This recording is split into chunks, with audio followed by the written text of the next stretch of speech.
Labas vakaras, geriai žmonės, draugai, nedraugai. Šiandien noriu kreipti į savo kolegas, Vilniaus viešo transporto darbuotojus ir didžiąją dalim vairuotojus, nors nebūtinai. Kaip žinote, vakar prasidėjo periodas, iki 25 dienos vyks Vilniaus viešojo transporto mikroklimato apklausos anketa.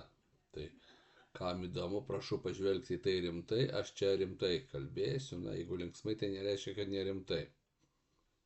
Šiaip pažiūrėjau iš tikrųjų, ne apie tualetinį popierių klausė, tai, kaip ir būtų mikroklimatas, nors jinai tendencinga ta anketa ir aš pabandysiu tai pagrysti, tai ką sakau. Kam įdomu, siūlau išklausyti, pildysiu tiesiog dabar atvirai. Nežinau, gal tai nepažeidimas duomenų apsaugos, nes pas mus pratę saugo duomenys mūsų nuo pačių mūsų. Kągi, anketa, reiškia.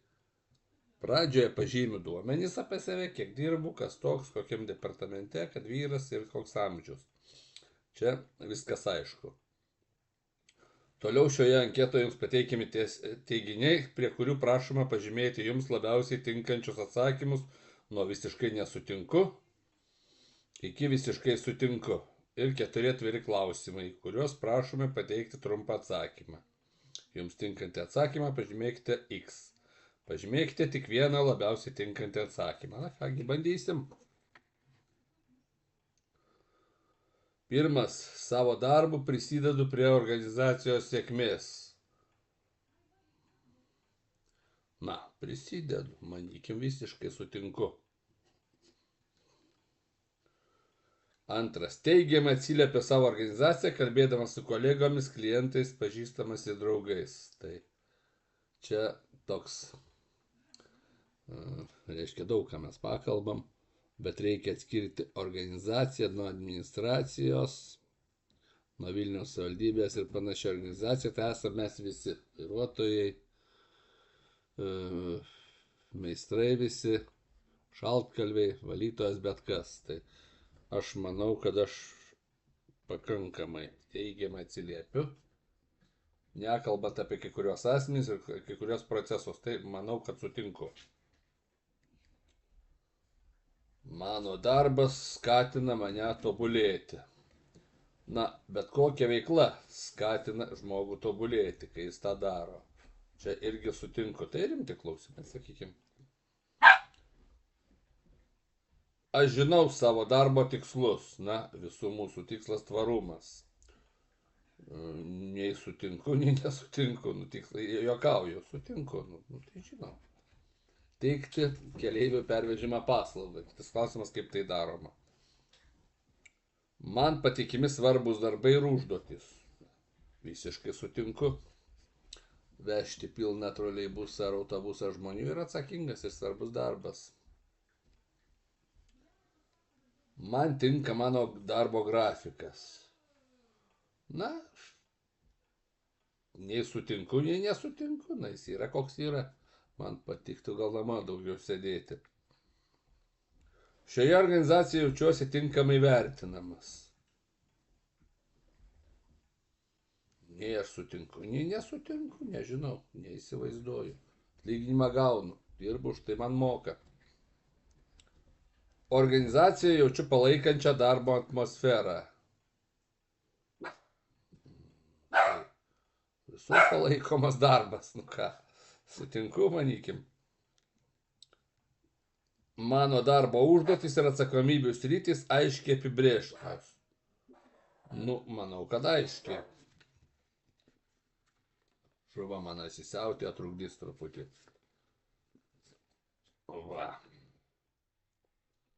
Sulaukiu pakankamai teigiamą vertinimą ir pripažinimą už atliktą darbą. Ką reiškia pakankamai? Apdovanojimų nėra per daug. Nei aš sutinku, nei nesutinku rašau, aš tiesiog gaunu atlyginimą. Čia galite rašyti, kas tie mėgstate tą spalvotą popierių gauti, apdovanojimus turiu omeny. Mano darbo krūvis yra normalus. Visiškai nesutinku, kadangi, kad uždirbti bent tą kapikėlę, turiu dirbti daug viršvalandžių. Absoliučiai nesutinku. Aukščiausio lygio vadovai tęsi savo pažadus. Nei sutinku, nei nesutinku, jie man nieko nežadėjo, pasižymiu šitą klausimą. Aš pabraukiu, čia jau prasideda dabar panegirika. Reikia girti aukščiausio lygio darbuotojus. Apie partiją gerai arba nieko. Va, kur paslėpta visa šitos anketos esmė. Organizacijoje yra rūpinamasi darbuotojų fizinė gerovė. Nežinau. Nei sutinku, nei nesutinku, bet iš esmės ne. Galima rašyti, kad nesutinku, nes daug senos technikos, daug skoliozinių sėdynių Volvose ir Škodose. Taip kad niekas nesiruošia matuoti garso triukšmą vairuotojo darbo vietoje. Darbų sauga šlubuoja, jie tik tai kas, parodoma daro. Nesutinku čia. Man keliami tikslai yra pasiekiami. Taip, aš nuvažiuoju iš Pašilaičių į Stotį, iš Pašilaičių į Titnago ir iš Pasakų parko į Žirmūnus. Tai manykim, kad sutinku. Čia tokie, tikslai. Nežinau, nebent apie partinius tikslus kokius kalbės. O, čia įdomiau. Aukščiausio lygio vadovas šioje organizacijoje yra lyderystės pavyzdys. Va čia visiškai nesutinku, čia nėra jokios lyderystės, slepiasi kaip stručiai uždavus normalų klausimą ir kelia visokius lozungus komunistinius su lentom, prezentacijom ir apie nieką kalba. Nuo šaukštų skaičiavimo maršrutų galuose iki tualetinio popieriaus generalinio direktoriaus lygmenyje. Kai reikėjo apginti darbuotoją, kurį užsipuolė KGBistas priimtas jų pačių nemokantis lietuvių kalbos, jie vėl net nesiteikė atsakyti į klausimą, nes jie žino, kad jie atsakyti negali, kaip yra, ir reikia meluoti. Todėl tiesiog numuilino. Tai čia jokios lyderystės nėra, pasibraukiu. Va čia jau arba jie nežino, kas yra lyderystė. Tai šitas labai svarbu, žmonės, tie, kas rimtai žiūrite, turėkite omenyje, atkreipti dėmesį. Jokios lyderystės tikrai nėra. Lyderiai yra kiti tarp mūsų. Turiu visas reikalingas priemonės, būtinas gerai atlikti darbą. Manykim sutinku, galbūt galėtų kai kas būti ir geriau, bet yra tos priemonės. Aš gaunu tinkamą atlygį už savo atliekamą darbą. Tai čia yra iš to pirmo apie krūvį. Ne. Tinkamas atlygis yra, kada žmogus gali gyventi iš vieno atlyginimo. Vienareikšmiškai. Jaučiu, kad vadovė manim rūpinasi. Kai pajausiu, pasakysiu, nesutinku, nesutinku, nežinau. Mano atliekamos užduotys atitinka mano kompetenciją. Pasakysiu taip. Man pakanka kompetencijos atlikti skirtoms užduotims. Čia ne taip klausimas. Čia nežinau, ko jie klausė tiksliai. Ar čia reiškia, kad tau duoda darbą užduotis, kokias tai tik tesugebė atlikti, ar klausia kompetencijos tavo. Manykim, sutinku, kad atitinka, bet klausimas labai neaiškus. Aš nežinau, kaip pamatys, gal kas pabandys pakomentuoti, jeigu užteks lyderystės tos. Lyderystės. Čia geras. Mano vadovas man suteikia pagalbą ir palaikymą. Kai aš prašau pagalbos, aš ją gaunu arba negaunu. Tegu bus, sutinku. Organizacija nepastebi patyčių kultūros elementų. Ignoravimas, informacijos slėpimas, komunikacija pakeltų tonų, žodinis užgaliojimas ir panašiai. Tai pabraukiu. Ignoravimas ir informacijos slėpimas, aš tiesiog apibraukiu išskyrus šitos, kitu atveju visiškai sutinku, nėra pas mus tų dalykų. Mano vadovė laikosi susitarimų. Yra darbo sutartys, yra kolektyvinės sutartys, nežinau. Nei sutinku, nei nesutinku. Organizacijoje yra rūpinamasi darbuotojų emocinė sveikata. Apie ką mes kalbam? Meluoja apie visokias lyderystės. Duoda mums visokius susirinkimus, prezentacijas, kurių jauni žmonės neatsimena, aš puikiai atsimenu. Tai buvo komjaunimo susirinkimai. Manau, kad Nekenkia tai sveikatai, tegu bus nesutinku, bet šiaip aš daugiau linkęs į nesutinku. Man tinka organizacijos siūloma darbo organizavimo formos. Nuotolinis, hybridinis darbas biure. Tai man labiausiai patiktų nuotolinis. Nei sutinku, nei nesutinku, kadangi čia nėra tokio parašyta. Mes dirbam pagal grafiką linijoje. Nuo skambučio iki skambučio, iš taško A į tašką B. Man labiausiai patiktų nuotolinis, pabraukiu. Tada galėčiau kalbėti apie lyderystę jums, mazgus išnešinėti. Prūsis smegenis. Mano darbo vieta yra man tinkama kokybiškam darbui. Didžiąją dalim taip, bet tik didžiąją dalim jau mes kalbėjom, kad daug senos technikos ir panašiai. Aš tikiu ir pasitikiu organizacijos aukščiausio lygio vadovais. Aš tikiu Dievu ir dažnai nepasitikiu net savim, visiškai nesutinku, nes jie nesuteikia tokio pagrindo. Net pabraukiu tą klausimą, kad jie žinotų. Visiems darbuotojams galioja vienodos taisyklės. Visiškai nesutinku, nepotizmas neišgyvendintas. Tiek senoj kartoj, tiek naujieji mūsų viršininkai tempia savo panašius tvaruolius visokius. Baigia atsikratyti lyderių. Darbuotojai nėra diskriminuojami dėl savo įsitikinimų, amžiaus, tautybės, lyties, seksualinės orientacijos ir kitų skirtingumų. Aš manau, kad labiausiai diskriminuojami lietuviai ir už įsitikinimus. Tai sakyčiau, nesutinku, nėra, kad visiškai nesutinku, bet aš laikau diskriminaciją, kada neatsakoma į klausimus, ignoruojama ir panašiai. Šioje organizacijoje darbuotojai paaukštinami remiantis jų darbo rezultatais, o ne simpatijomis, pažintimis, įsitikinimais ir kitkuo. Visiškai nesutinku. Giminės draugai, o dabar dar tvaruoliai visokie, nežinau pagal ką jie partinė linija ateina, tie, kurie dirbti nieko nemoka, niekada niekur nedirba versle. Visiškai nesutinku. Nebūsiu paaukštintas aš, nors nesu pats kvailiausias. Nebus paaukštinti tie, kurie turi savo tvirtą nuomonę, ją garsiai reiškia. Tai čia visiškai nesutinku. Šioje organizacijoje yra vertinamos skirtingos nuomonės ir idėjos. Ką žinau, kas jas vertina. Manau, kad nesutinku, tegu bus ne visiškai sutinku. Jaučiuosi emociškai gerai bendraudamas su kolegomis. Visiškai sutinku. Išmokau priimti žmonės, kurie man nepatinka. Kartais jų nuomonė nepatinka elgesys, bet man atrodo, kad aš tai išmokau.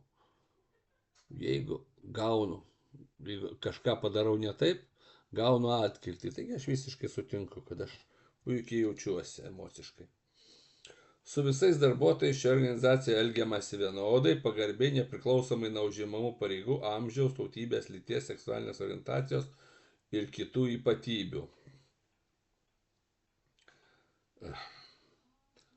Ką reiškia pagarba? Vėlgi suprantat, jeigu kalbėt apie bendravimo manierą, kalbėjimą, taip kalbama tyliai ir mandagiai. Tai čia yra toks, paslėptas klausimas, nekonkretus. Tebūnie sutinku, jeigu čia tai turima omeny. Kalbama nepakeltų tonų, nesikeikėt ir panašiai. Nebarant. Per pastaruosius keletą mėnesių jaučiuosi darbe gerai. Sutinku, gerai jaučiuosi realiai. Aš didžiuojuosi, kad dirbu šioje organizacijoje. Aš nesididžiuoju, kad dirbu šioje organizacijoje, nors man patinka. Daryti žmonėms gerą, ryte nuvežti į darbą, vakare parvežti namo. Šiaip žmonės, kurie yra dirbę ir kažką dirba, gerbė mus, pamatę mūsų aprangą. Tai vėlgi skirčiau administraciją ir jų elektoratą. Tie negerbė. Tai nei sutinku, nei nesutinku. Šioje organizacijoje visi darbuotojai vertinami remiantis vienodais kriterijais, nepriklausomai nuo amžiaus, tautybės, lyties, seksualinės orientacijos ir kitų ypatybių.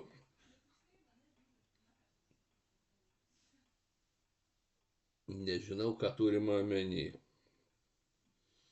Taip, vienodai moku už vienodą darbą,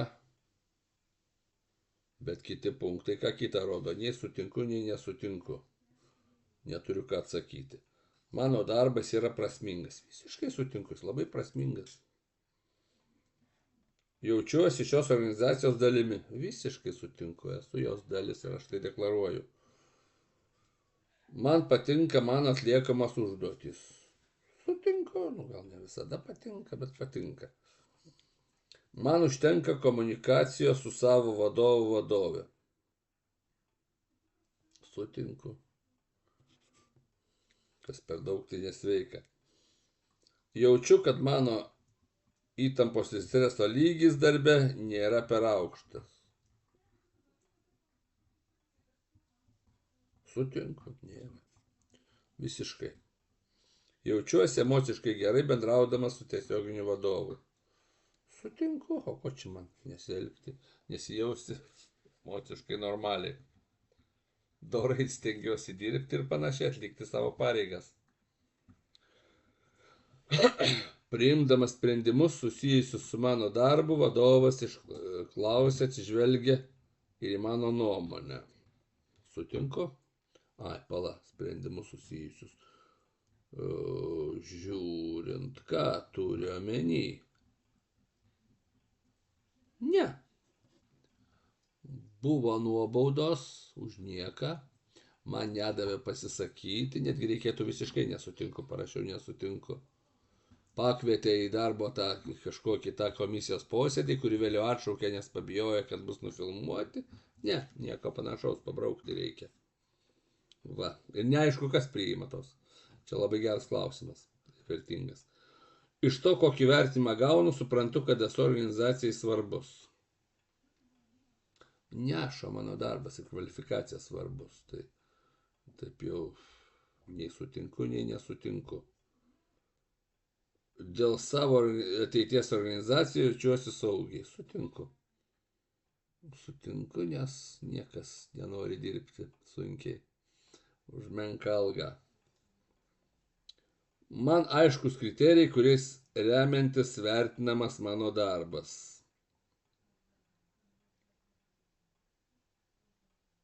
Tai turint omeny priedus, visus kvalifikaciją, tą, ką skaičiuoja, kaip ir aišku, bet kada jie sugalvoja socialinius kreditus įvedę nubraukti, aš, reiškia, to aš nesuprantu. Ir man nieks to nesiruošia atsakyti, nes trūksta lyderystės arba drąsos. Tai, tegu bus nesutinku. Nėra, kad visiškai. Kiek tikėtina, kad skalėje nuo 1 iki 10 rekomenduotumėte savo organizaciją kaip gerą vietą dirbti? Pažymėkite. Atsiprašau. Skiriu 8 balus. Nėra tai bloga organizacija. Prašau pateikti trumpus atsakymus šios klausimus. Kas jūs labiausiai motyvuoja darbe? Atsakau. Tai, kad vis dar galioja darbo įstatymai, nes jie ne visur galioja, mėly žmonės. Taip ir parašau, vis dar galioja LR, Lietuvos Respublikos įstatymai.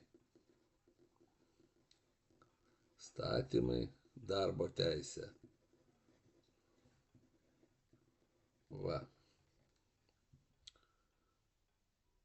Ir dabar klausia, kokios mūsų organizacijos stipriosios pusės? Tai va čia turėjau atsakyti. Va čia. Brėžia brūkšnį į viršų, tas pats. tą norėjau pasakyti. Stipriosios, va čia yra stipriosios. Dabar neklausia, kokios silpnosios, ką galima būtų patobulinti mūsų organizacijoje. Atkurti demokratiją pilnąja prasme.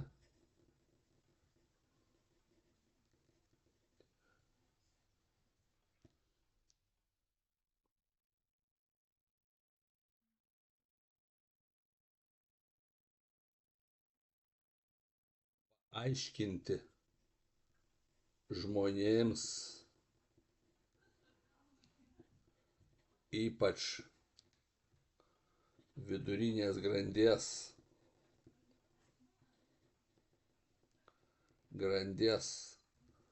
vadovams, kad bailumas yra didžiausia nuodėmė.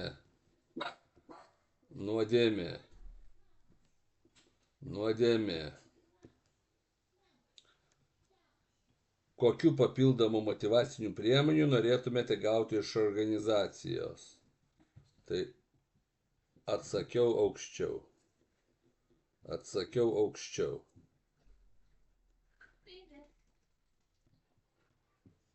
Aš nieko neprašau realiai.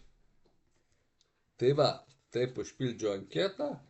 Aš nežinau, nebūtinai sutikti su manim ir su mano nuomonė, bet siūlau visus rimtai pažvelgti, jeigu nusprendėte pildyti ir nepasiduoti va šitai panegyrikai, kur jau reiškia visi klausimai yra tokie labai paviršiniai, na, šitie visi apie vadovus, vadovai, tiesiog lyderystės pavyzdys, na čia toks maždaug tarp klausimų nepastebės, nėra, mėlyjei vadovai, lyderystės visiškai jūs.